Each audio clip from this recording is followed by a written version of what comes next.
Hello, and we're back about the Oupes Mega 5.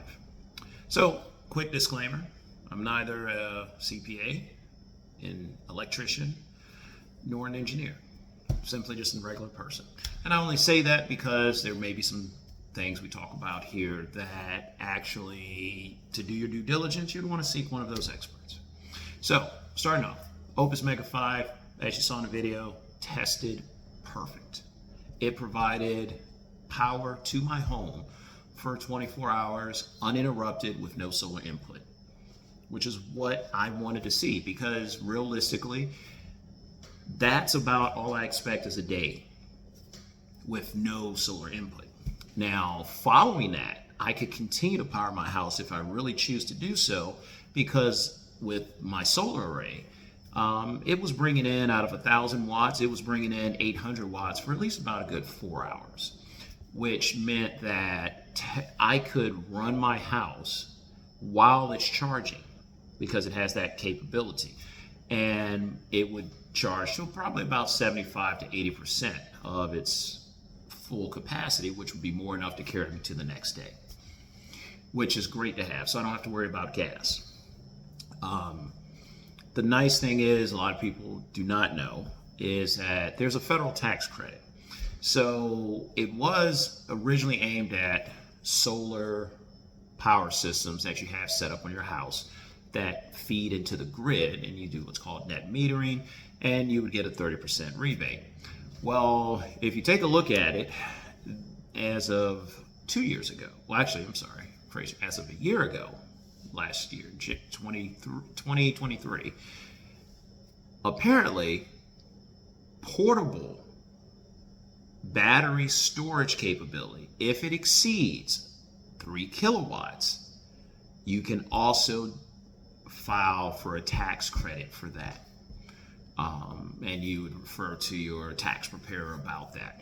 But it's listed there, I looked it up, and it's on the paperwork for the IRS as well. So if you buy one of these systems, you can actually deduct, well, let me rephrase that, not deduct, but whatever you're paying for it, you can file for a federal tax credit the following year to reduce your tax liability and increase your refund. Or if you know you're gonna owe, it will reduce how much you gotta pay.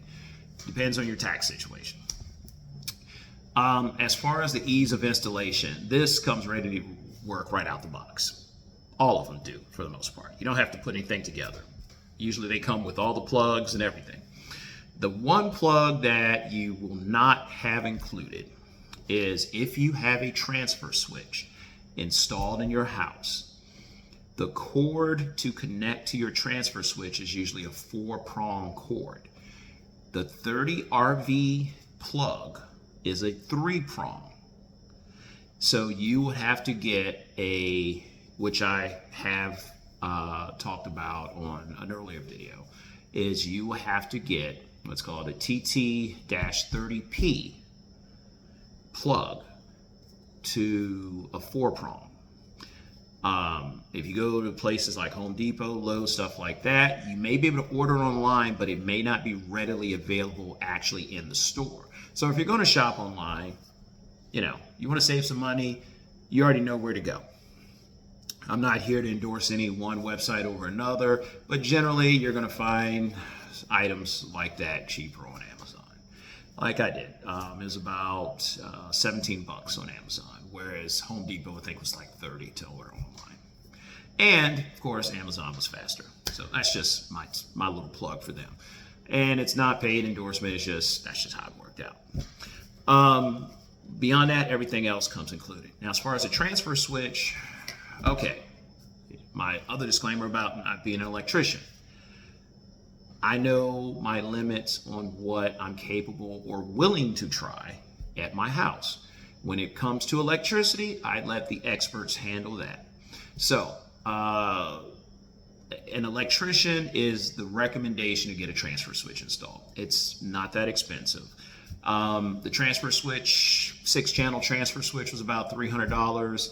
The surge protector that's installed into your breaker box with it's about another $80 to $100.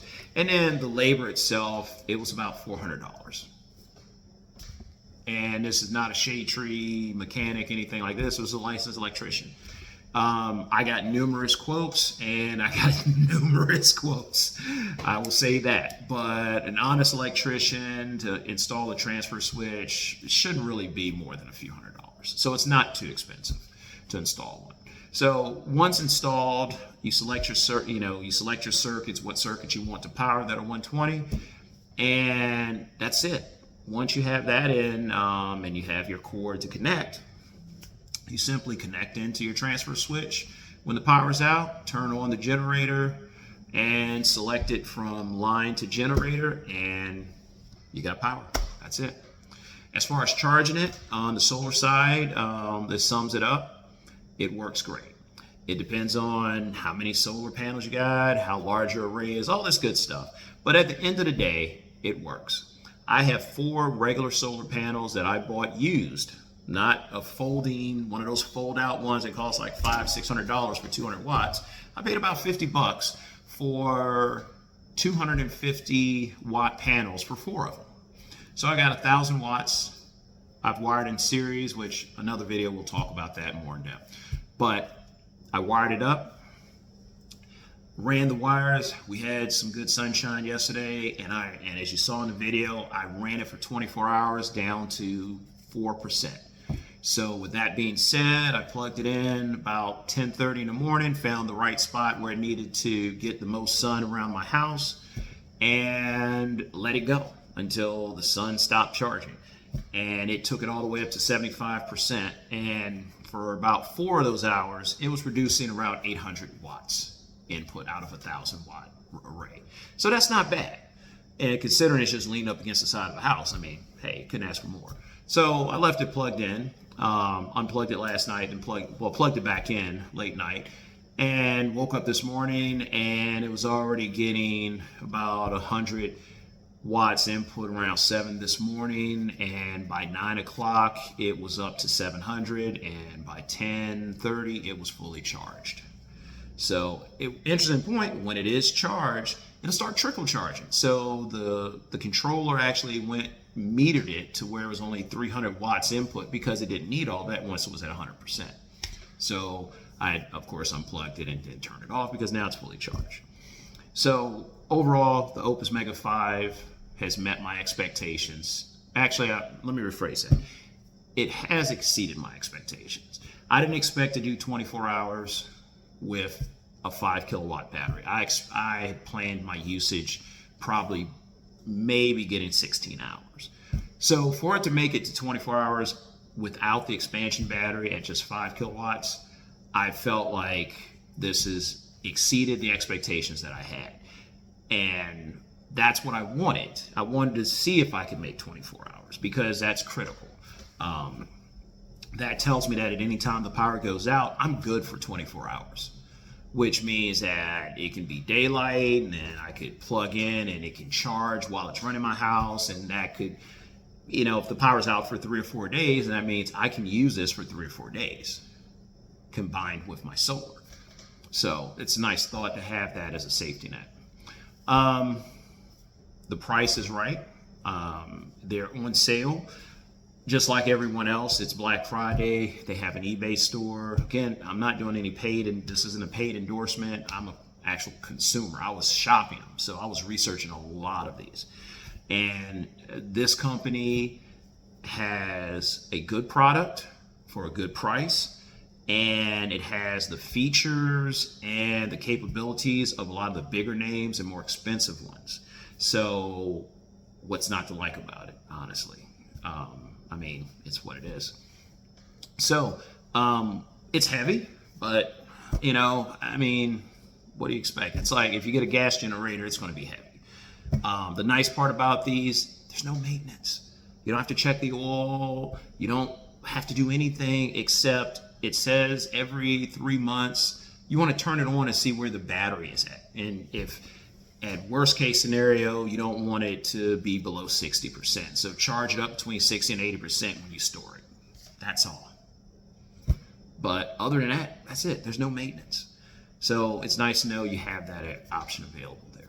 So I'll do some more videos. I have a more in-depth on the solar aspect of it that I'll be putting out as well, about the solar array and details about purchasing your solar, because that is very important. I did find out there's a lot of ways you can get ripped off when it comes to buying solar panels, so you want to be careful about that.